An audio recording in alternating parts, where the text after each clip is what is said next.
Bowling with the Champs. Today, you'll see two outstanding bowlers from the state of Wisconsin. We're greeting you from the red carpet Regency Lanes here in Milwaukee, where the bowling center of the future is here today. Bowling with the Champs is brought to you in part by Miller Beer. Purity you can see, quality you can taste. Miller, made the American way since 1855. And by Foster Pontiac, South 27th and Loomis. Foster challenges anyone to beat their prices, anyone. Good morning, I'm Hank Stoddard, along with Dennis Wright here at Red Carpet Regency Lanes, and today we continue second round action, men's division, our 30th consecutive year of bowling with the Champs. The two bowlers today, both from out of town, from Dennis Mair is from Delafield, and Jeff Richgels from Madison. One of them, of course, will advance to the third round, which means more money from the prize money from the tournament. The winner is determined on the high three-game series. However, there's additional money as well. Red Carpet Lanes each week presents money, $50 to the bowler each time he wins a game, $50 to the winner of the three-game series, a $25 consolation prize should one of the bowlers fail to win a game, extra $100 for a 700 series, $200 extra if somebody rolls an 800 series, and if somebody puts together 12 strikes in one game, you know that adds up to a 300, and for 300s this year, we're still waiting for our first one, in fact, for several years, but when somebody hits it this year, Foster Pontiac presents this new 85 Pontiac Fiero sports car, which is revolutionary in styling, performance, and handling, a mid-engine sports treat that delivers sports car thrills, but high mileage as well. That's from Foster Pontiac for a perfect game. There are other prizes, too, the high three-game series over the season, the high single game over the season, the longest string of strikes in one game. So all those prizes available, we'll tell you what they are later on. Right now, we bring in Dennis Wright, who, as usual, is the color man and tells us what's going to happen.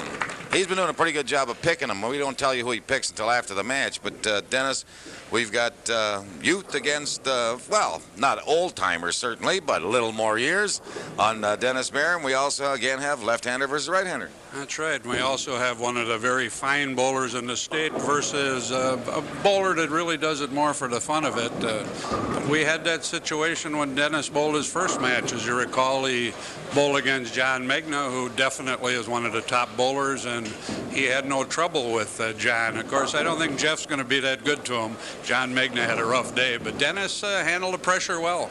All right, we'll find out what happens in game number one right after this.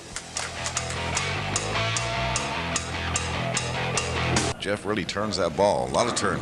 Oh, really? He's a cranker. In fact, the lanes are finishing hard, so he's using, we talk about the hammer, and we talked about the nail. That's what he's going to be using today. A urethane ball, but a very hard one. What's the difference between the hammer and the nail, besides the name? Well, it's the 85 hardness that makes it a difference. I would guess the hammer is built to really finish hard, and the nail, of course, doesn't hook that much, but it does have apparently good carrying power. Okay, well, let's introduce our foul line judge here this morning. And that pretty lady at the foul line is Sherry Barr. And she works for Arlene Wilson Talent, a name that I know very well. And she's a model, as you might guess by looking at all that beauty. And we go from Sherry Barr, the model, to George Vales, the model. That's an older model. Well, he does the before pictures and the Grecian formula ads. That's what George does. George, of course, is our official scorekeeper here this morning. And we're going to start off on lanes 27 and 28. We're going to stay there all morning because that's where we bowl the shows here at Red Carpet Regency.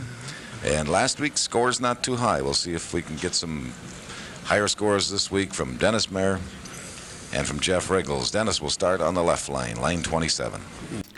This show is the second round of the 1984-85 Bowling with the Champs. I compete today against Dennis Mair, a lefty who is, as they describe the announcers here, more of a recreational bowler. But we had a pretty close match here until I could find the range with what turned out to be a Faball nail, if you can remember that. Good old days, huh? And managed a 275 the last game to lengthen out and get past Dennis and advance to the final 8. So enjoy some balls going very straight compared to today, and proving that you can still strike, though, even if your ball isn't curving sideways. Enjoy. Watching him, he took care of the 4-pin. So he moves over They exchange lanes, obviously, and Dennis Mair will get up on the right lane, 28. Looking for a double. 597 for Dennis in his first round win. 429 after 2. Fell off a little, but he had a big lead against John Magna. Double? Well, same type of hit. Look at that 6-pin. It was spinning around on its axis or on the side, and it didn't take out the 10. Dennis Mair had him last Saturday as we're taping this up high for Jeff. Dennis had a triplicate. I think it was a 224 triplicate in league, which is pretty decent. Bowling in a couples league with his wife, who was in the audience, Dolores. She says, I'm nervous, but I'm very proud of Dennis, and why not? Converted a spare and has 20, so he's leading by 1 stick after 2 frames. Jeff in his first match, we mentioned last week, 7-21. That's quite a series. Here's the replay of Dennis Mair's approach.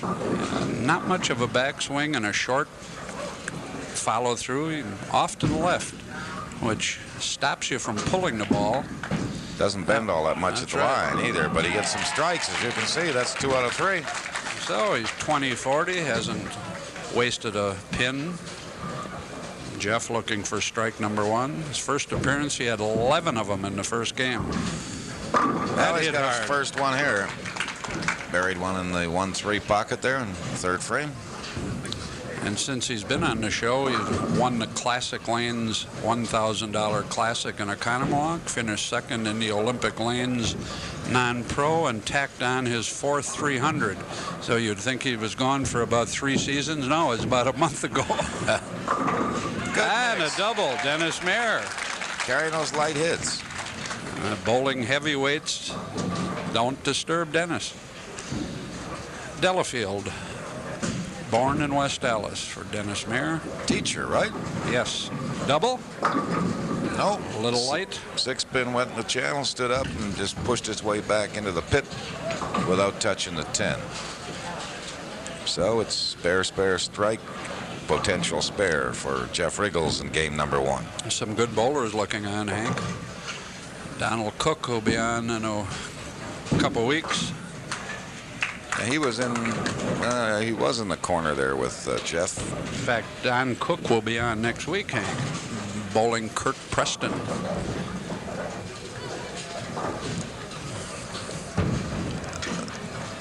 Why we got some of the bowlers here today. We got the Miller National Doubles Tournament being bowled here. Well, he was holding his hands in the air praying for no split, but he got one anyway, although it's not the world's worst split. Called a baby split. Very close together. The ball can hit both pins, and mixing them up, but not enough with the 2-4-5. So far that harder shell ball is not working too well for Jeff. Nice conversion. Now Dennis with a 12-pin lead. Jeff looking at 3 pins.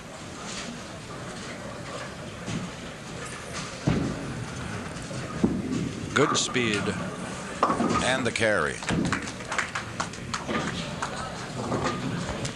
Yeah, that's Jeff Richgels' dad, and there comes Ma. Watching. They've been down from Madison. I guess we mentioned Jeff's from Madison, finishing up at the university this year. He does some part-time writing for, is that the Capital Times? Yeah, Madison Capital Times, right. Crossing over, but too far over is Dennis Mair. And he said they do not have a full-time opening on the sports staff, so he may take a crack at the pro tour for a while. Ouch. Leave those at home. Yep, you don't want those on the pro tour or bowling with the champs or in our Monday night league, right? Sunday couples. Yeah. Well, he made a tough spare the last frame. Let's see if Dennis can do it again. Don't think so.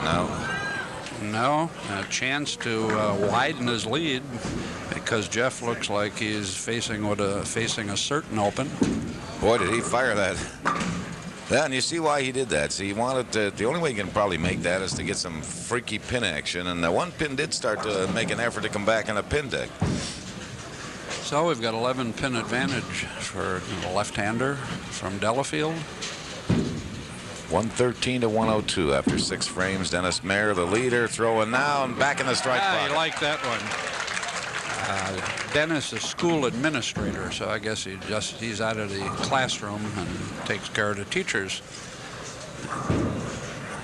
Hartford School District. Well, did he change bowling balls? I didn't know. I just took a look down there and it looked black, but well, we'll see on the way back. We'll watch it come out of the ball return here.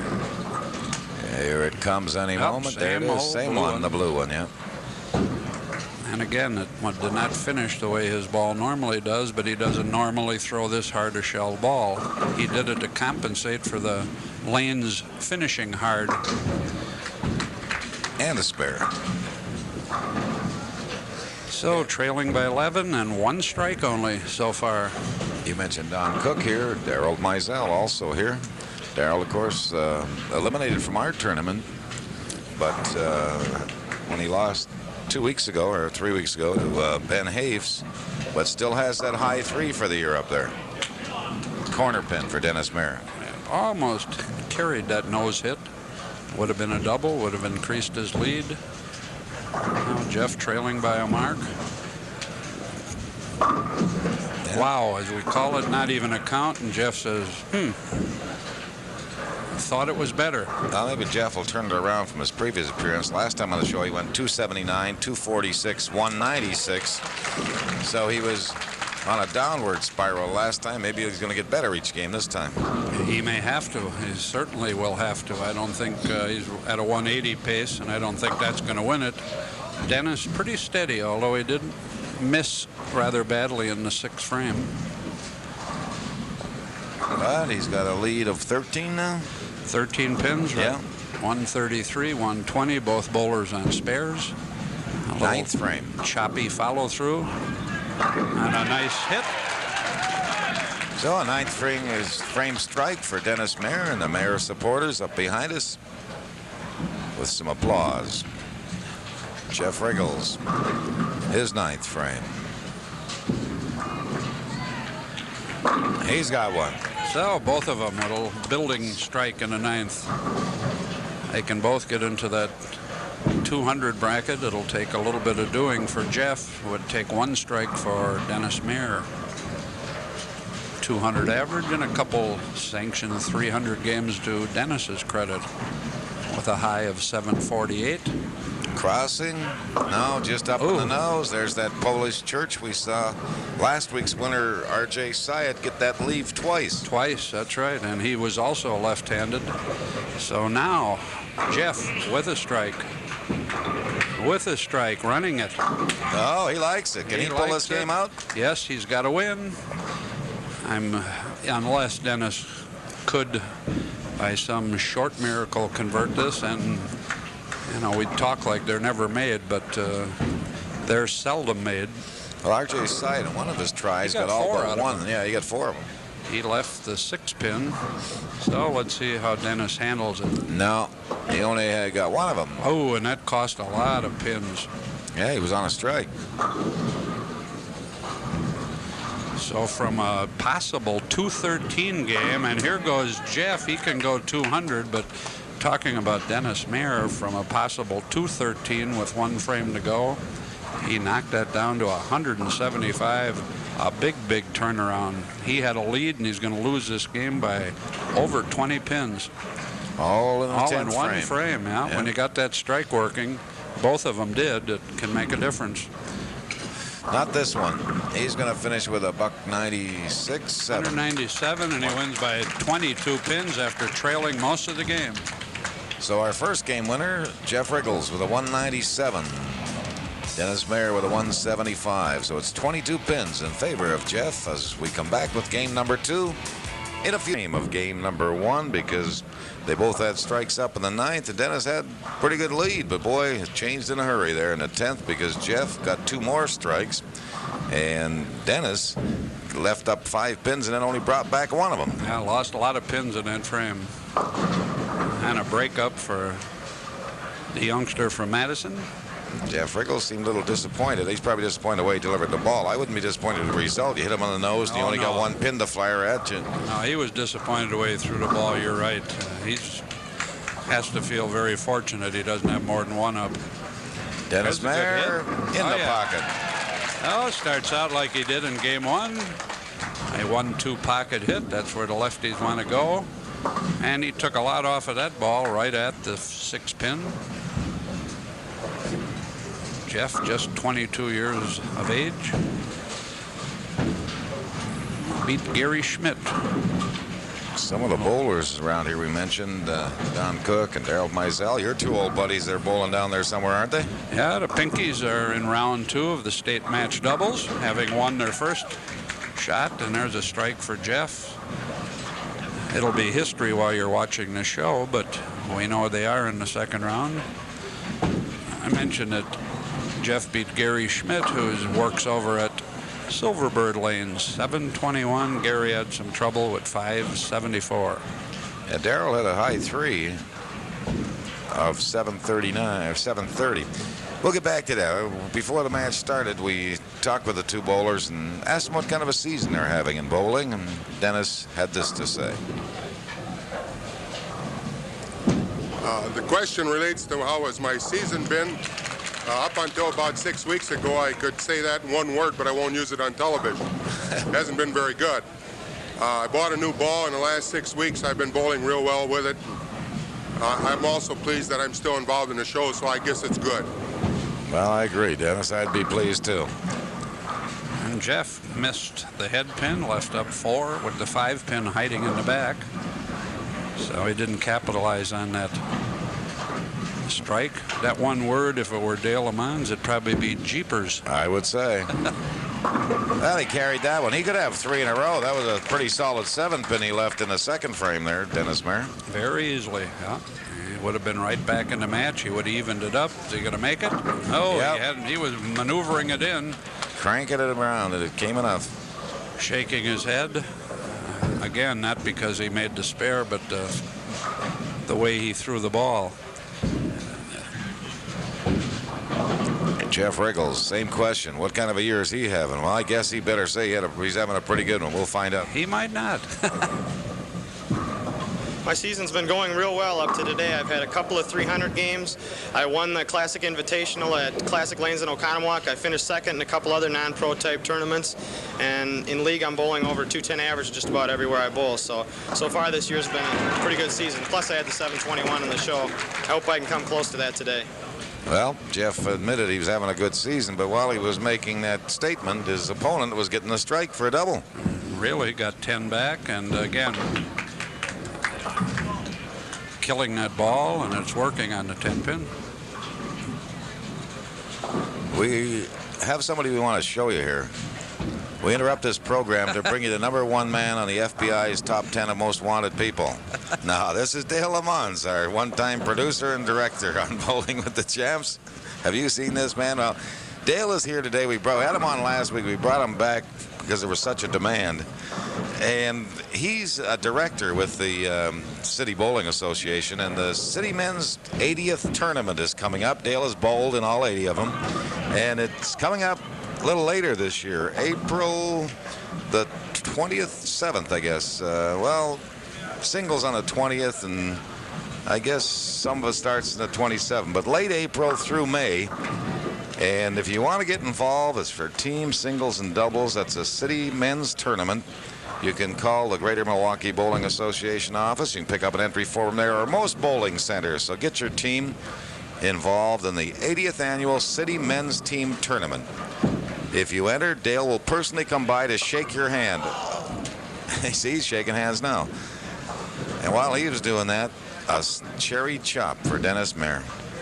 Up and open, and Jeff is just about even in this game now, and he had 22 pins to work with. Out at City Tournament, will be held on the south side, Red Carpet Celebrity. That's where we used to be a few years ago. And at Bayview Lanes and Kinnickinnick Avenue. 2416, I think, to be exact.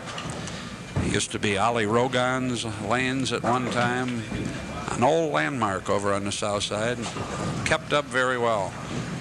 So a spring outing for the men's state tournament. Oh, you got a little action there from the 6-pin. It stood up and then leaned against the 10-pin and knocked it over for a strike for Jeff Richgels. And every time Dennis Mair looks like he's got something going, up jumps the devil, so to speak. In that first game, now he's got it. Now he broke up the split. Watched that strike by Jeff Richgels. Watch a 6 into the channel. Thank you. Yeah.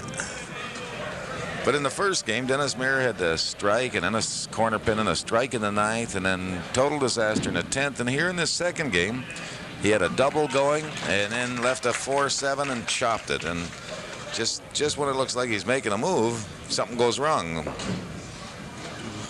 And because of it, Jeff with a 1-pin lead this game with a strike working. He said carries that ball very low, a lot of turn. This'll make it. Oh, it sure will. Liked it. See any pins around? They're gone. You'd almost think he needs a license for that ball, huh?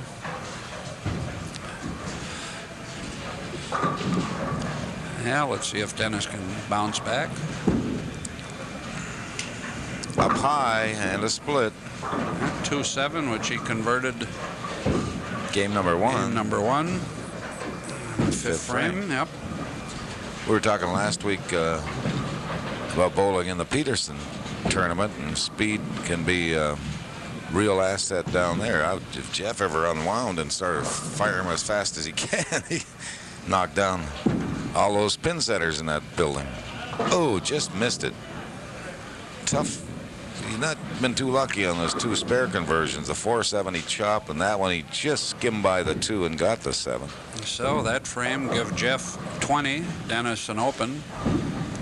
20-pin lead now in this game for Jeff Richgels. Fellow from Peshtigo was leading the Peterson as we tape this. And Marty Sanfilippo from the south side had a nice score, 1594, I think. Yeah. From our area, of course. Oop, dinner bucket. So all of a sudden, Dennis Mair running into some problems. And Jeff Richgels straight right at those. It's amazing how he can throw that much hook and then take it off when he throws it spares. Well, we're watching Mark Roth, who really was the original cranker from a few years ago and now has become the best spare bowler on the tour, I guess. And he learned how to keep the speed up and take the hook off of it. Well, Dennis Mair avoided back-to-back opens by converting that dinner bucket. Talking it over here with his corner man.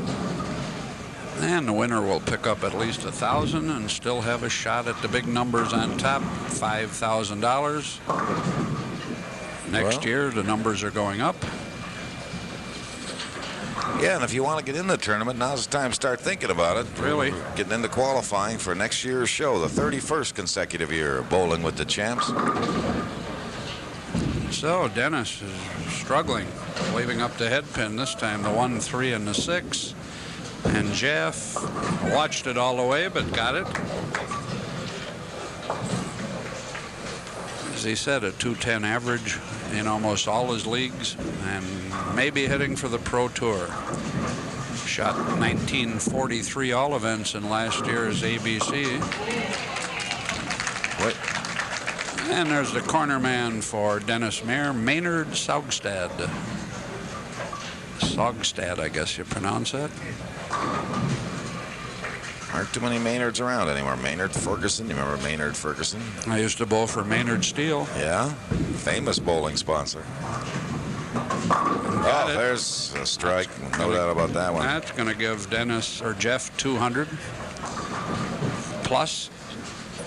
So he'll take about 40-some pin lead in the game number 2. But Dennis can string them. His biggest thrill being 18 straight strikes in a Hartbrook match tourney, including a 300 game.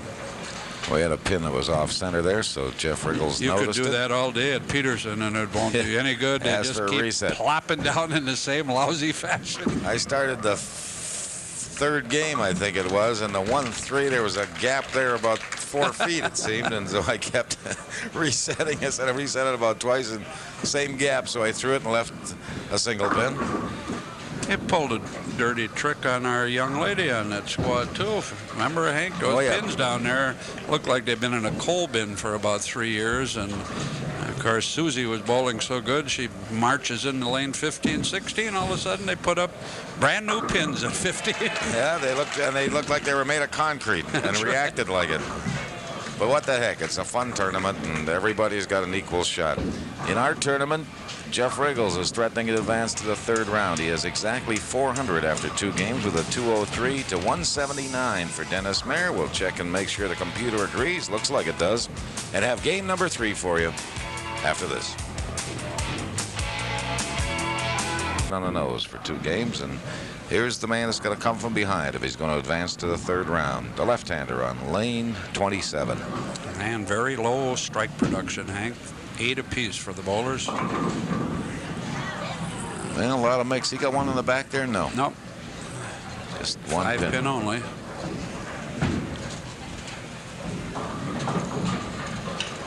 Dennis with 5 children, 3 boys, a couple gals. We mentioned his wife Dolores, who gave him a good luck kiss. And a whole bunch of those people you're talking about are up in the crowd there, Dennis. Yeah, that's Delafield contingent. Nice group of people came down on this rather cold January day. Oh, he did that once before. In fact, I think if the 6-pin hadn't knocked out that 10, who we got there? That's Dennis's mom and dad, I think. That could be, or Dolores's mom and dad, one or the other. Yeah. They're smiling. They come down and have a good time. I don't think they expected Dennis to win, but you never know in a 3-game set, and it's not over. But Jeff Richgels is trying to make it be over. He starts off game number 2 with a double. No, I had that wrong. No, Dennis. you didn't. Oh, no, yeah, you're right. Yeah, he started with a double. You look up at those scores, and there's Dennis Mair above the double, but that's only because he's bowling on that lane. Oh, didn't carry there, and he's got a couple to shoot at. Little baby split. Yeah, so a double for Jeff, and maybe an open for Dennis Mair, but he can make this. Rather accurate bowler. And he gets himself set. A relatively short approach.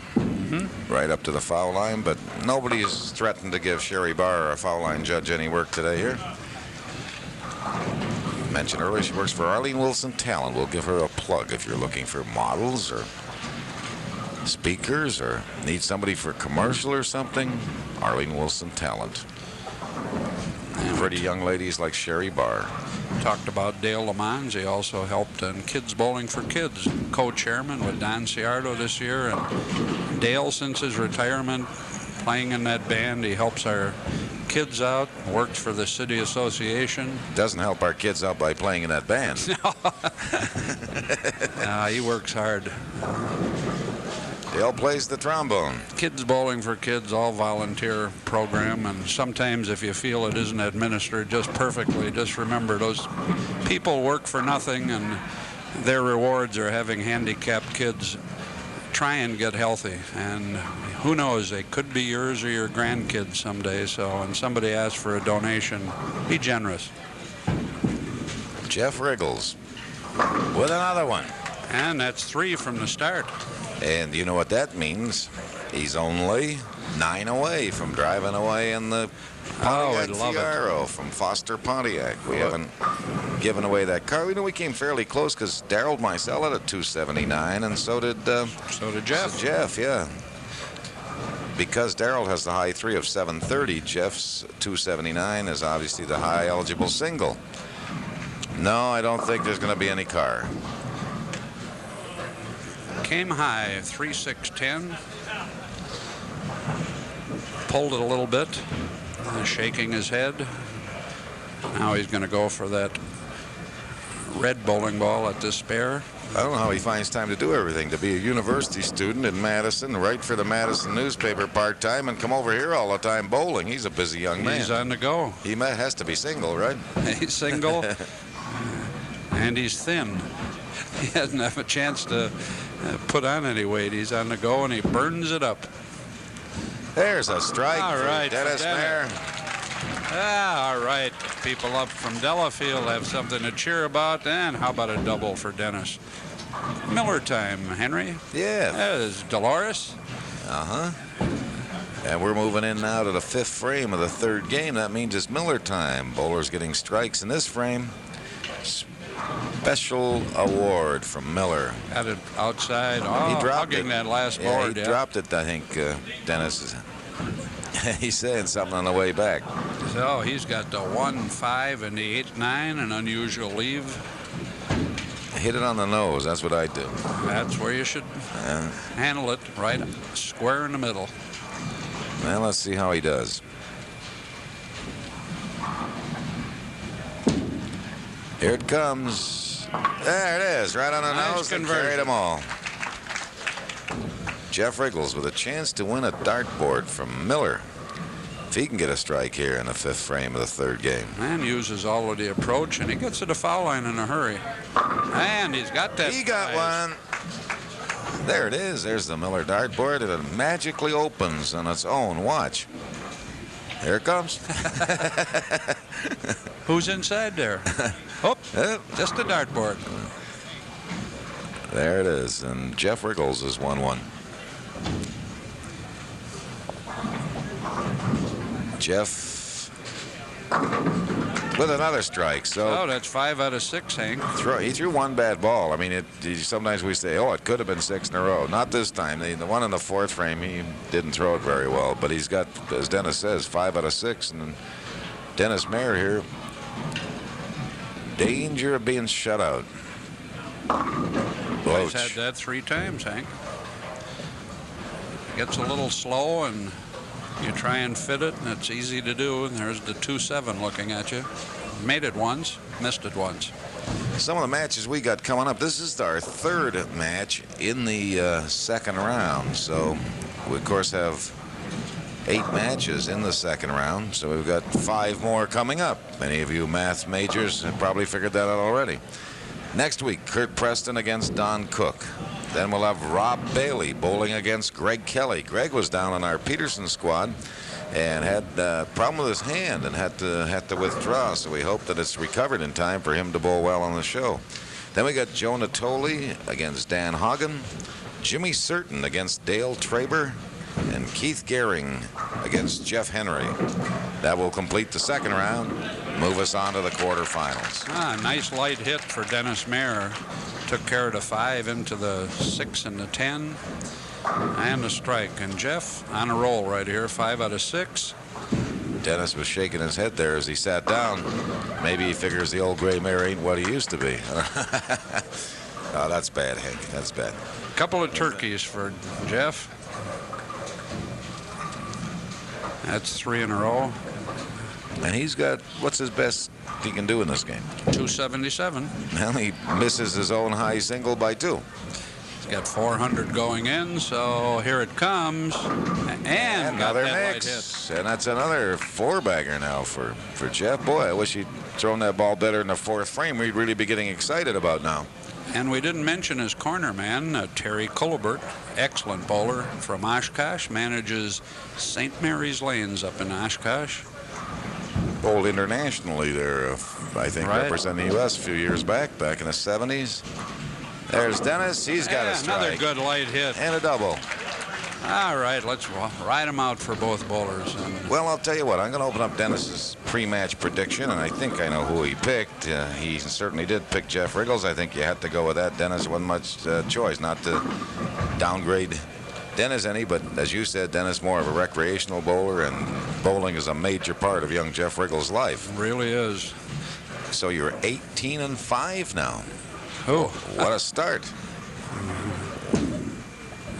let's have another. All right. Oh, No. might have had it. It was a pretty good ball. 4-pin went and sat in the channel, didn't do anything against the 7-pin. We see that so often with the right-handers, the 6 and the 10. situation. 6 not doing the job in the 10. Now Jeff working on 240. We mentioned he could go to 277. Hang on. Got it. Well, here comes Jeff, and the question now is, how high can he go? Started, I said, the last time he went just the opposite downhill. Right? Yeah, 279, and then 26. No, where was it here? 279, 246, 196. I said he's going to go the other way this time, and he has. He's gone 197, 203, and a big 2. And a big one, yeah. He's up to the 650s with a mark. Could go 660 or 670. In that crouch, 5-step delivery. Never gets the ball very high.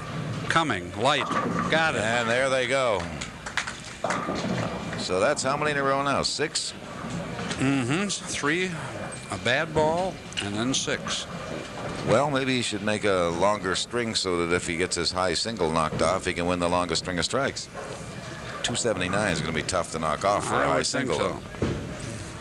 Well, let's get him into 270s. Could make it. Oh, no doubt about it. Beautiful. In the 270s for Jeff Richgels of Madison. Sully could go 11 strikes again. He's wearing a smile now, isn't he? Yep. I guess he would want the fourth frame over. He bowled bad in the doubles. They lost in the first round, but I'll tell you, he's happy again. You can change your fortunes in a hurry in this game. Well, he left 2 up, so all he got was 275. All he got was 275. Great finish by Jeff Richgels. And Dennis Mair going to go up there and finish off his game, and not much he can do about anything. Can't win the match, can't win the game.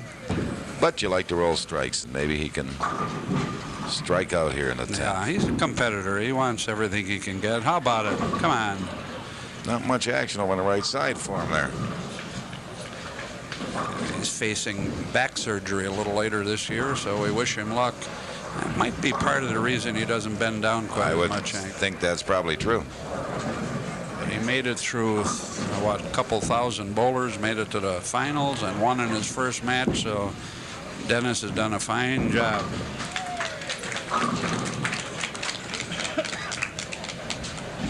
Gets the Raleigh Fingers Award for performing with a bad back. Well, you'll be heading for Arizona next month? Next month. This is February 24th. About 2 days or 2 3 days. Yeah. Oh. 2 or 3 days. I'll have to keep an eye on George while you're gone? 2 days. Well, that'll be pretty tough. Usually takes both of us. Well, Dennis Mair with a 169 game in game number 3, but Jeff Richgels, a convincing winner here today, just got better game after game, and there's that score in that third game, 275. We'll be back. 169 for 523. So it means, of course, that Jeff advances to the third round of the men's division of bowling with the champs. Only 8 bowlers make it to the quarterfinals. We know now that he'll be one of them. And Paul Knaus, the manager here at Red Carpet Regency Lanes, has some money that Red Carpet provides every Sunday. Paul. Dennis, on behalf of Red Carpet, I got a check for $25 from you. Tough day today. Looked like a little consistency problem. Next year, give us another shot, okay?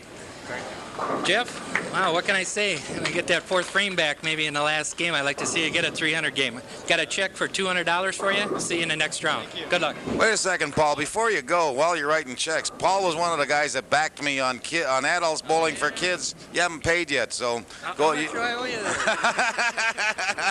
I don't know, but you go write another check. Okay. I have another check for Dennis Mair for $600. And that's, of course, from the tournament itself. Dennis, we were saying during the show that obviously bowling is far more a part of young Jeff Richgels' life than it is your life. You do it mostly for enjoyment, so you have to be satisfied with doing what you've done here in this show this year.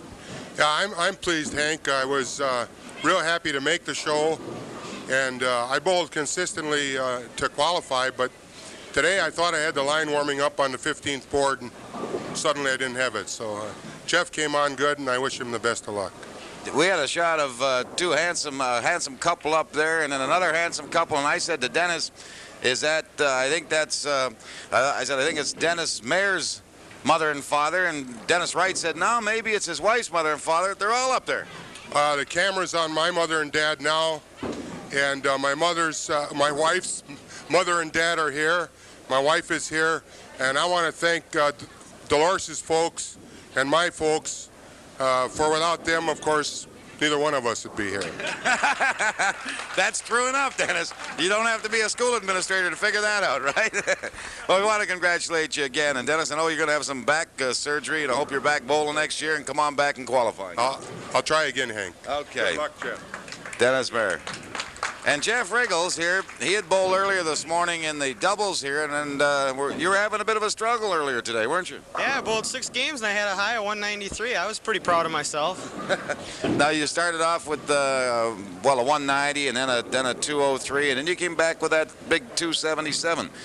Did it just take you a while to find the line, or how come the big game at the end? Well, it's more or less getting used to the lanes, and I think when you get a little bit of a lead, you tend to relax, and then I was coming through the shot better and carrying the shots. It's a lot easier to bowl when you're 40 or 50 pins ahead than when you're making every shot and the pressure gets on you.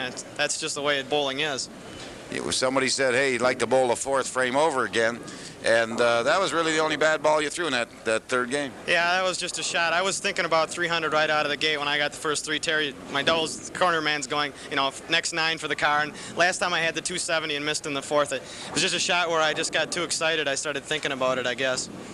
You said you bowled a 300 recently. Yeah, I had one in December and I had one in September. So, I wanted to get another shot at it because I know I can do it if I get the shot, and I know the shot was there. One of these times, maybe I'll be able to get it. I'd like to try it in the 10th once with the first 9 and see what it feels like. We'd like to have that experience too, because we haven't given away that car for a lot of years. Dennis Wright was mentioning on the show you had talked about going out on a pro tour. Elaborate, if you will, a bit about that. In May, I'm probably going to get my regional card. That's the way I plan it now. That's when I graduate from UW-Madison. And then hopefully bowl the regionals this summer. If I do well enough, I have a couple guys that are sort of interested in putting some money behind me. I have to negotiate in that. We'll just have to see what happens. I'd be fun to give it a shot. I'm young and single. Why not? I agree. What's your degree going to be in? Journalism, and I think I'm completing a political science major also. I might go to law school someday, but that would be a couple years after if I were to try the tour. Now, if you go out there in a tour, what do you think the secret is to success in the tour? What would be different bowling on the tour than bowling in the non-pros? Well, it would be nice for once in my life to do nothing but bowl, not have to worry about studying, exams, writing columns for the paper and all that. All I would be doing is bowling and thinking about nothing else. That might be a hindrance, it might be a help. We'll just have to see. I'm sure the whole struggle out there is more mental than anything else, just to get used to bowling next to Marshall Holman and Mark Roth and those guys. But sure would be fun. I'd like to write a book about it someday, really. Well, it sounds like you're so busy going to school and bowling and coming over here from Madison to here. Any time for girls? I was engaged once, but that was a long time ago and it didn't last long. It's really hard to find somebody that can put up with you being gone every weekend. It has to be somebody that loves bowling. And right now it's hard to tell anybody that when I'm leaving to go on the tour, so there's nobody right now at all. Well, Jeff, we wish you all kinds of success on the tour, but I think before you go out there, we're going to see you back here in the 3rd round. So our congratulations. We'll look for you then. Thank you. I want to win this before I leave. All right. Jeff Richgels, our winner for today, advancing to the 3rd round. That's our show for today. See you next week, everybody.